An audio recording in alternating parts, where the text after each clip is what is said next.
Arrowhead. Look, it's a whole new season. Crowd getting pumped, yelling from the bleachers. Tomahawk chalk blasting from the speakers. Cheerleaders ready, lacing up them sneakers. 16 games, 16 ways. Kansas City Chiefs gotta rep that name. Push to the end, gotta win each game. Blood, sweat, and tears in the snow and the rain. Never give up, gotta push through the pain. Chargers, Rams, Raiders, Broncos. Grab your peanuts, grab your nachos. If it's raining, pack a poncho. Blip in the sky, soaring high. Kansas City Chiefs, now we're on the rise. Super Bowl ready, it's the perfect time. You can see the passion looking in their eyes. Sold out games, sacrifice. When he be the champs, gotta pay the price. Tune in live now, Channel 5. Kansas City Chiefs bring the town alive. Sold out game, sacrifice. When he be the champs, gotta pay the price. Tune in live now, Channel 5. Kansas City Chiefs bring the town alive. Kansas City, are you an Arrowhead Chief? Stop and do the nay-nay, now we chop it to the beat. Tailgate every Sunday, yeah, we bleed that red and gold. Kansas City Chiefs, it's time to take control. Kansas City, are you an Arrowhead Chief? Stop and do the nay-nay, now we chop it to the beat. Tailgate every Sunday, yeah, we bleed that red and gold. Kansas City Chiefs, it's time to take control. Now stop and do the nay-nay. Scored another touchdown, now it's time to hit the balls. Now stop and do the nay-nay. Scored another touchdown, now it's time to hit the balls. What's up, everybody? This your host, Cris Talks. You are tuned in to the Arrowhead Chief Podcast, and I want to thank you for tuning in and watching. Greatly appreciated that you took your time out to listen to my thoughts on the Kansas City Chiefs. And we got a lot of stuff to get into. Last week, the NFL schedules dropped. There's a rookie minicamp have started up, so we got some things to get into. First off, let's get into this NFL schedule that it kicked off. In the first game of the season is the Cleveland Browns. Now, the Cleveland Browns was our opponent in the divisional round. We all know the story. First half, Patrick Mahomes was rolling. He was doing his thing.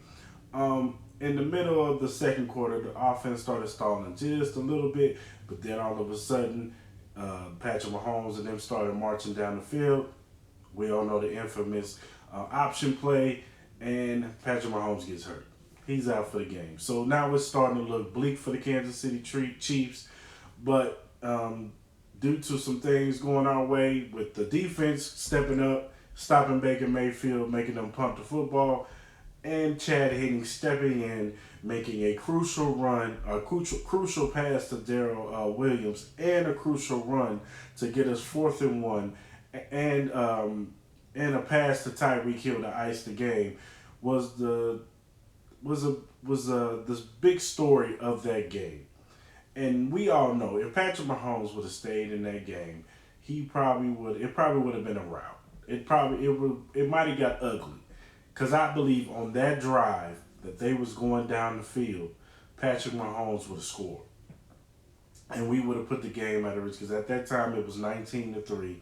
So if they score right there, it would be 26-3. So it might have been a rout. It might have demoralized the Cleveland Browns. Now let's enter in this year. I believe a lot of teams in the AFC did this, but I believe the Cleveland Browns knew the best way to beat. They had to fight. They got an offense. They got a running game. They got Odell Beckham coming back off an injury. You got Rashad Higgins, who's a pretty good wide receiver. They got Nick Njoku.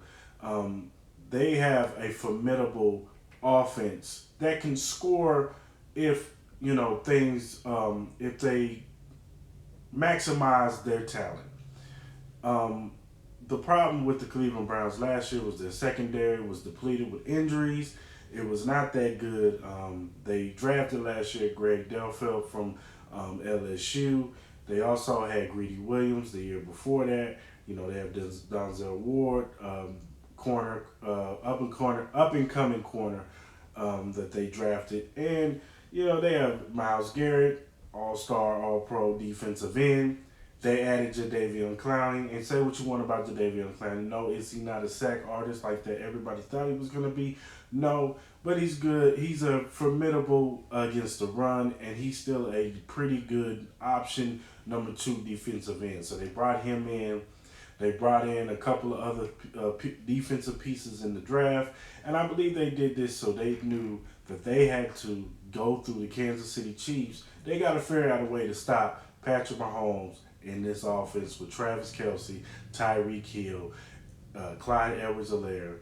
And they know that the Kansas City Chiefs went out and they went and constructed a whole new offensive line.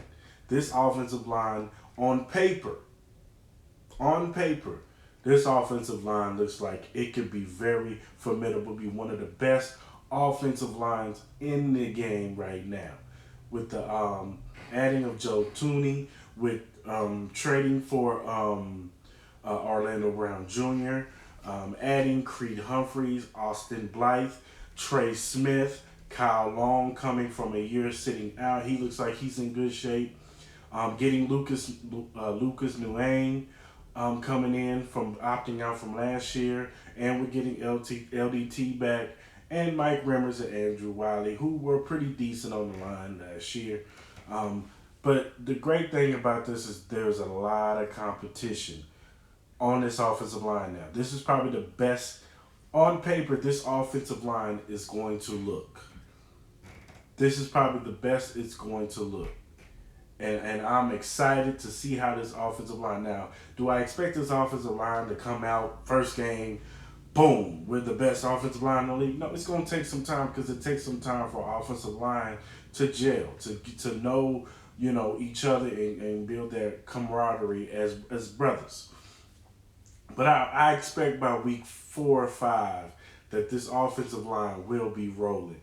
Regardless of who, we all know on the left side it's going to be Orlando Brown, Joe Tooney. The competition starts from center on. Will it be Creed Humphreys? They did get him in the second round. So is it going to be Creed Humphreys? Is it going to be Austin Blythe? Are they going to roll with the veteran? I think that's going to be interesting battle in training camp. Then you got the right guard situation. Is it going to be Kyle Long? Is it going to be LDT? Is it LDT's job to lose? Is the rookie Trey Smith, who everybody says is a steal, who should have been like a perennial second, maybe even the latest third-round pick, will he emerge and be the starter? And then on that right tackle position, will Mike Remmers hold off Lucas Nguyen to start again at right tackle? Because everybody remembers the Super Bowl. Mike Remmers did start on the left side, but he's not a left tackle. His best position is on the right side, and he did pretty good for the season. When Mitchell Schwartz went out, Mike Remmers was a formidable right tackle. So I have no problem if Mike Remmers ends up starting the season. Do I expect Lucas Nguyen to eventually take that spot? Yes, I do. And we're going to get into Lucas Nguyen because there's been some rumblings, the way he was looking in rookie minicamps, and I'm going to tell you my thoughts on that. But, so back to the schedule. It's going to be interesting to see how this offensive line can hold up against this Cleveland Browns defense. And then we go into the second week. Sunday Night Football, Baltimore Ravens. There's going to be so many storylines going into this game. The Ravens traded Orlando Brown Jr. to us, they're trying to get over the hump, beating the Kansas City Chiefs, and then they gifted the Kansas City Chiefs a piece that they know that was their weakness. And will it come back to bite them in the butt? Will Orlando Brown Jr. be something that the Baltimore Ravens regret giving to the Kansas City Chiefs? Now, I know that there's relationships as far as John Harbaugh, Andy Reid, and Brett Veach. They all were Brett Veach and John Harbaugh, if you don't know, was on the Eagles staff under Andy Reid. And so they all have a relationship. And so I'm not surprised, that maybe Andy Reid and John was like, listen, we need a left tackle. We're going to give you some picks. So you guys can stack up, maybe get you a wide receiver and get you some defensive pieces. Cool. And it might work out for both teams. It might be a win-win situation for both teams. We will never know. But the week 2 matchup, that's going to be the storyline. And the major storylines, will Lamar Jackson finally get over the hump and beat Patrick Mahomes? That will be the storyline going to that game. Because if the Baltimore Ravens want to be looked at as formidable Super Bowl contenders, they're going to have to win this game. They're going to have to win it. And if they come in and win this game at home in front of their crowd, their confidence is going to boost up.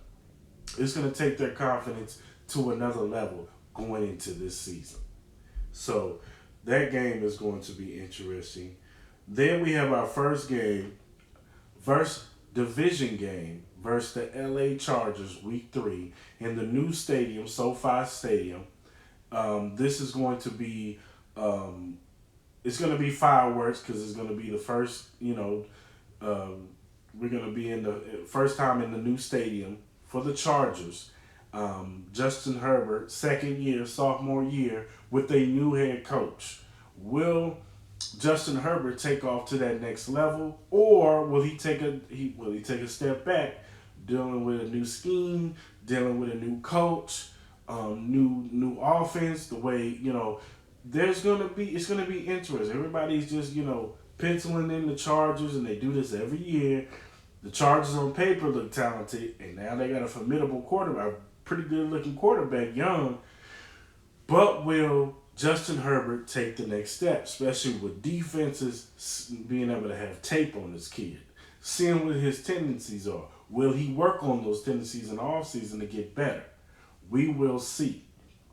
So that will be the storyline. And it will be a good win to go 1-0 in the division, beating the Chargers. So, and not for nothing, the Chargers always give us a hard time. Last year's game, the first game, was no easy win.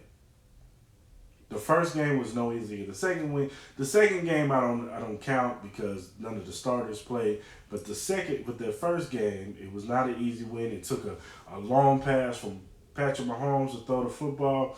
It took an ill-advised throw from Justin Herbert to throw. And if he had just ran for the first down, we might have lost that game.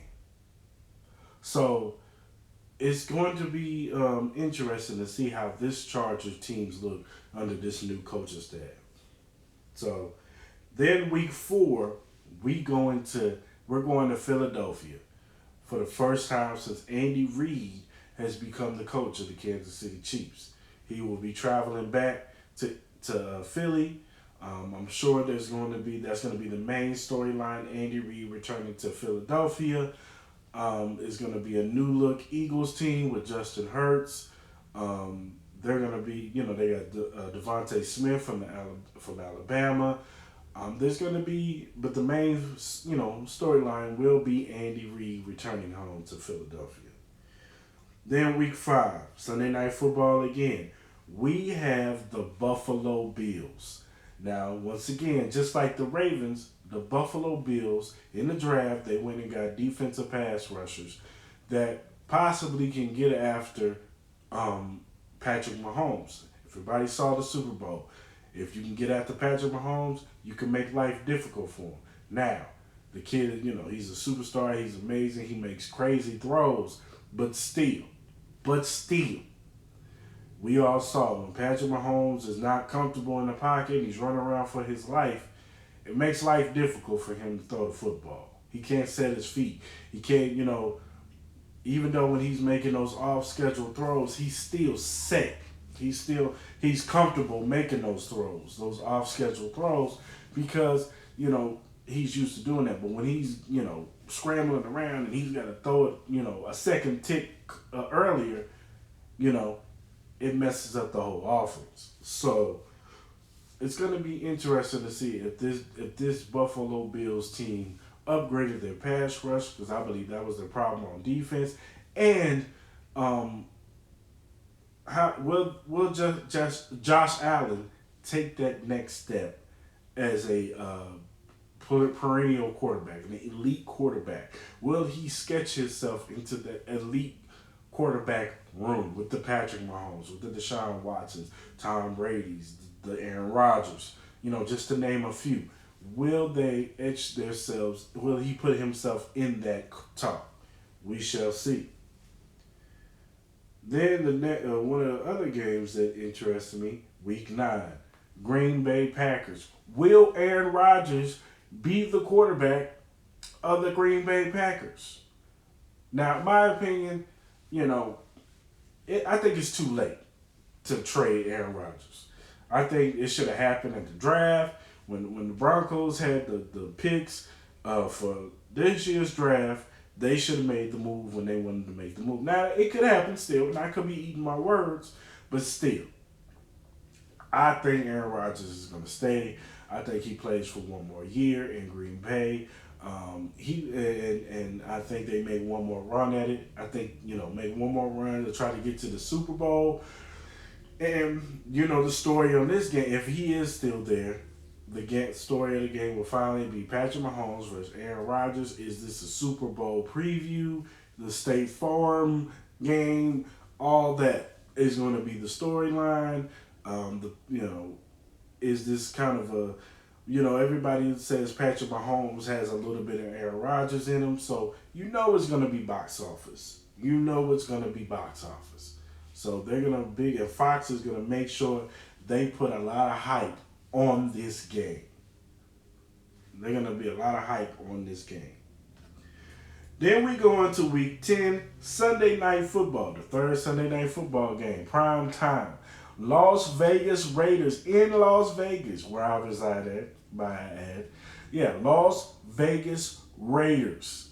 Home game for the Raiders against the Kansas City Chiefs. But this time, what's going to be different is there's going to be a crowd this time.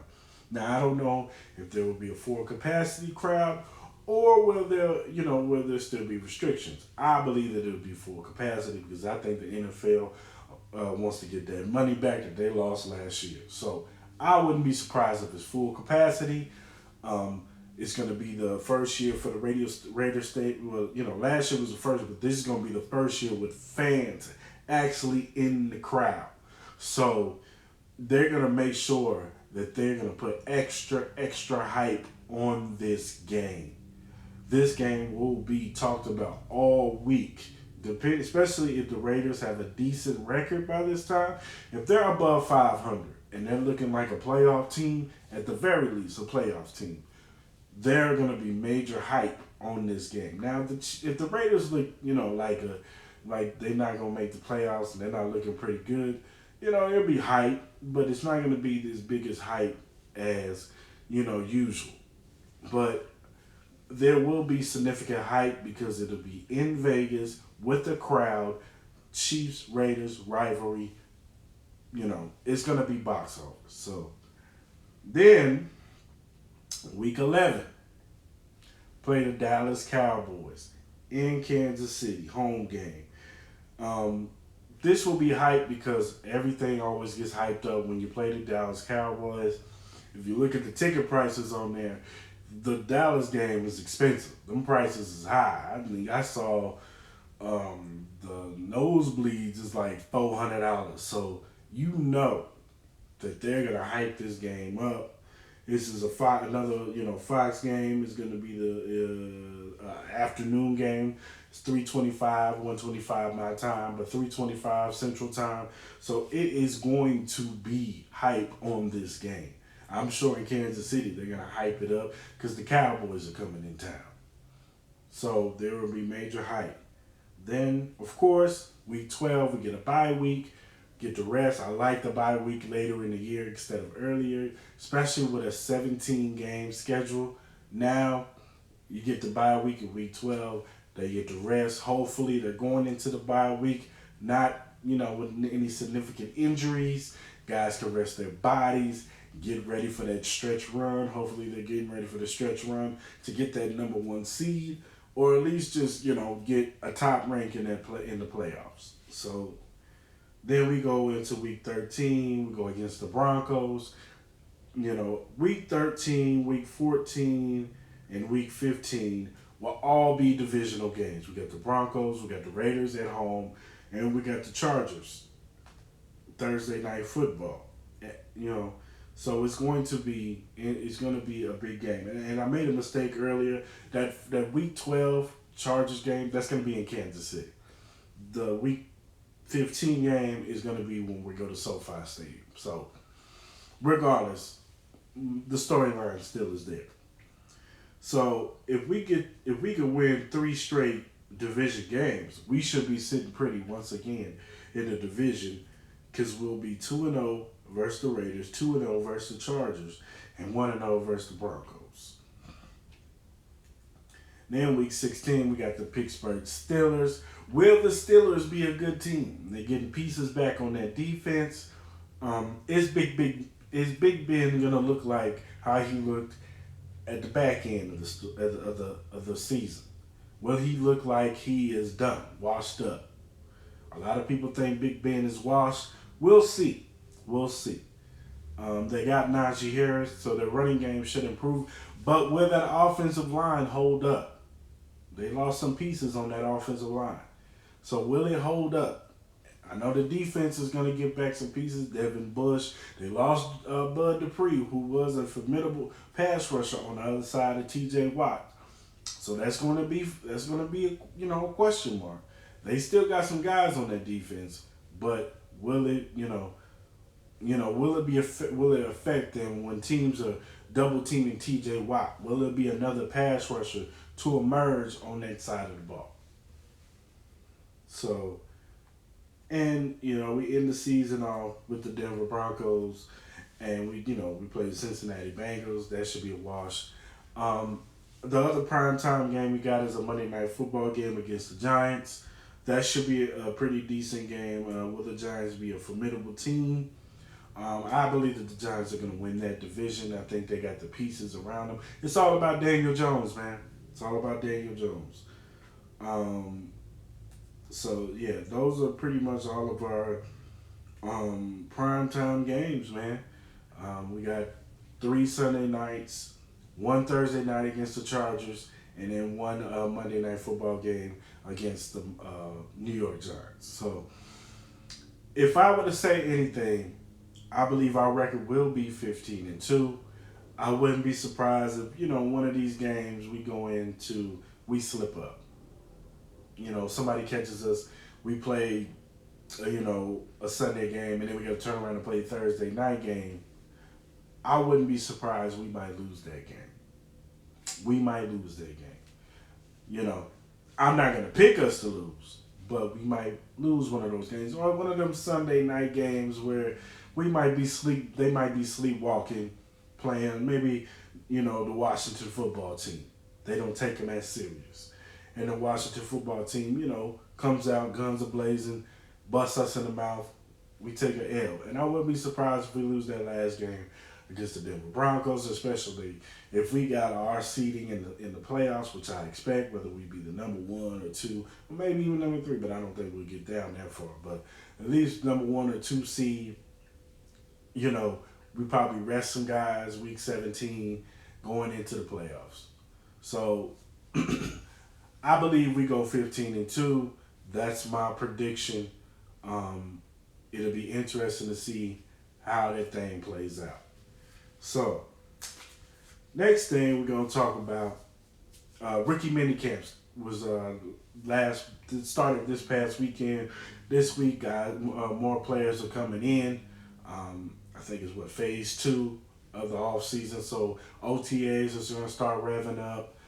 Some of the veteran guys are going to start coming in. But last week it was Rookie MiniCamps, Nick Bolton, Creed Humphreys, Trey Smith, Cornell Powell, Noah Gray, and Joshua Kandu. All were at Rookie MiniCamps. Everybody got signed quick, which was a good thing. Usually, sometimes some players take a little bit to sign, the contract. There's some discrepancies here and there, but good thing. All of our draft picks signed their deal, so that's a good thing. So, the guys came in this weekend, got to work out. They're not in football pads, they're in shorts, helmets, jerseys. So there's only so much you could take away. It's more so, the coaches are probably trying to see Can these guys, how good are their work ethic? You know what I'm saying? What can I do? How can I coach this guy? Well, how do I get the best out of this dude? But you're not going to really know anything until training camp. You know, OTAs and rookie minicamps and all that stuff, those are cool. You know, these guys get in shape. They get the camaraderie with their other teammates. They get to know their teammates. All that stuff is good and well. But you won't get to know anything really until they put the pads on. And that's always been the deciding factor. There's always, in these OTAs, rookie minicamps, you always hear a receiver who's looking good. You hear a defensive end is, looking good, or a running back, or somebody's always a camp, superstar. But when it gets to training camp, when they put those pads on, that's what I want to see. When they go into preseason, I want to see how they look. That lets me know, because at the end of the day, that's how the game is played. With the pads on, whether you're receiver, running routes, can you get separation with the pads on? Can you do all that stuff you was doing without pads? Can you do all that stuff?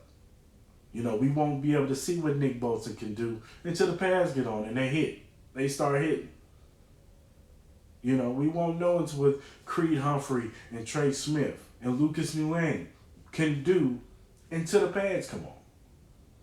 So that's but these guys, they spoke, they seem like all, nice guys, good guys.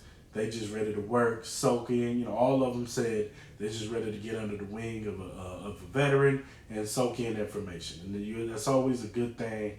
And furthermore, I saw some of y'all on Twitter, man, and some on Facebook, man. Y'all sitting up here complaining about Lucas Nguyen being overweight. Now, look, it'd be one thing if he was a wide receiver, a skill position guy, or a running back. He's an offensive line. These guys, they come in so many different shapes and sizes, and they may look overweight and fat, but these guys be in shape. They be in shape. Them dudes can run, and they're athletes. They may look like they got big old bellies, busting out, but really, those dudes can go. And I'm not worried about Lucas Nguyen got a little gut. He's an offensive lineman. What offensive lineman do you know doesn't have a little belly on them? Y'all act like these dudes supposed to have six packs or something. Like they ain't supposed to have guts. They're offensive linemen. These dudes are ranging from 3 to 350, 330. These are some big boys. And as you can see in this offseason, Brett Veach and them are going for bigger offensive linemen. If you think Lucas Nguyen is big, wait till you see Orlando Brown, because he ain't no skinny dude. So be prepared. Look at Creed Humphrey. He's not no small guy. He's an offensive lineman. So and Andy Reid, he put it to bed. He said he looks more in shape this year than he did last year. So the boy's been working. So I'm not worried about how Lucas Nguyen looks. He does, what I'm saying? Now, I'm more concerned if they say he looks like he's dogging it in practice. They look like he's getting whooped in practice, and defensive end Mike Dana or some Taco Charlton is just giving him the business in training camp. That's when you get concerned. That's when you worry. But until then, don't even worry about it, y'all. Don't even worry about it. So, let's talk about wide receiver 2 and how it correlates to Cornell Powell. Now, from what I'm hearing, Cornell Powell is the real deal. Louis Riddick, if you follow Louis Riddick, who is a ESPN correspondent, he used to be in the front office. He's real close to Andy Reid and Brett Veach and all those guys. So he's an insider. He talks to these guys, And from what I'm getting for Louis Riddick is they like Cornell Powell. That this kid has a legit chance, maybe, at worst, be wide receiver 3. And he's here to push a Byron Pringle. Because I don't think him and Mecole Hardman play the same role. I think Mecole is going to be best suited in the slot. That is his position. He is a slot guy. He's speed. He's trick plays, end arounds. Yes, do we want Mecole Hardman to take that next step and possibly be 700-800 yard receiver? Of course. 6 or 7 touchdowns. Of course. Of course I want that. But do I expect Mecole Hardman to be DK Metcalf? No, I don't. If he does, he will exceed all of our expectations. But do I think he could be a formidable slot receiver, maybe second or third receiver? Yes, I do. We all know that, Demarcus Robinson, we know what Demarcus Robinson. Demarcus Robinson there's no in between with Demarcus Robinson. Demarcus Robinson looks like either he really looks good or he looks very average, terrible. Either he's making spectacular catches or he's dropping passes and fumbling the football. Like there's no medium with Demarcus Robinson. It's either high or very low. So we know what Demarcus Robinson is. Now Byron Pringle with more opportunities, and I know that the Chiefs and Bear Veach has said that they're excited by Byron Pringle. They even put a restricted free agent tender on him, so they obviously like the kid. So we're gonna see if Byron Pringle can take this opportunity and grab it. Because and with Cornell Powell behind him, hopefully this will push him. Now I believe with more opportunities, this is the reason why Byron Pringle hasn't been able to shine. But this year he's finally gonna get that shine, and this is his time. This is it right here.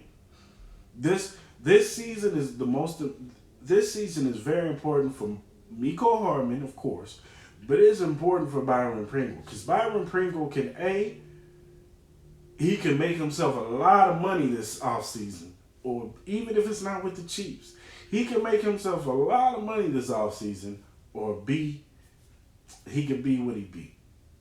He'll still get a job, but it'll mainly be fourth receiver, special teams type guy. But Byron Pringle, his destiny is in his hands this season.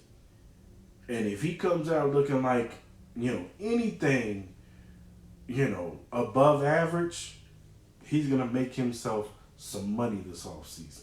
Trust and believe. So I'm interested. Wide receiver 2 is going to be a big camp battle this offseason. Also, defensive end. I know a lot of people like bring in Justin Houston or Melvin Ingram.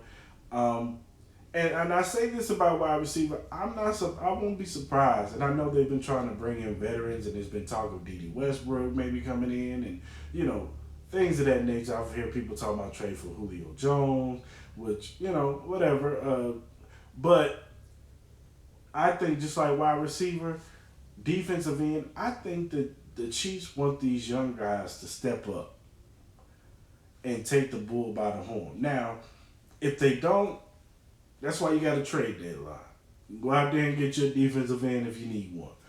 But I think it's possible that they want these young guys to battle it out in camp and somebody take the reign on that other side. Whether it be Taco Charlton, Mike Dana, hell, it might even be Joshua Kendall. He might come in and surprise everybody. But they want somebody on that other side, opposite of Frank Clark. You bring in Jan Reed, who is a formidable pass rusher in the interior with Chris Jones. You know they're gonna move Chris Jones around. With Jan Reed coming in. Now you can move Chris Jones around. You can put him on edge. You can put him back inside. You could do a lot of things with Chris Jones. He's an elite pass rusher, an elite defensive tackle. So you can move him around on the line. But, I think they want these young guys to take the bull by the horn, and I think that they want this team, want one of these young guys to step up. This is what I think. I think they want one of these young guys to step up and possibly take the bull by the horn. So that's my time today, y'all. I want to appreciate y'all for tuning in. I thank y'all, man. I thank you for listening, man. If you want to follow me, you can follow me on social media, Twitter, Instagram, Facebook. All of it is Arrowhead Chief Podcast. Even on TikTok. We even got TikTok. Arrowhead Chief Podcast. Follow us on there. You can also subscribe to the channel on any podcast streaming platform, whether it be Spotify, Google, Apple, Breaker, any streaming podcast, and of course Anchor. You can stream all our episodes and the YouTube channel. Subscribe to the YouTube channel where you can see, if you like that face-to-face interaction, you could come look at my beautiful face on YouTube and watch the episode. So subscribe to the channel. I appreciate y'all. I thank y'all, and I'm gone.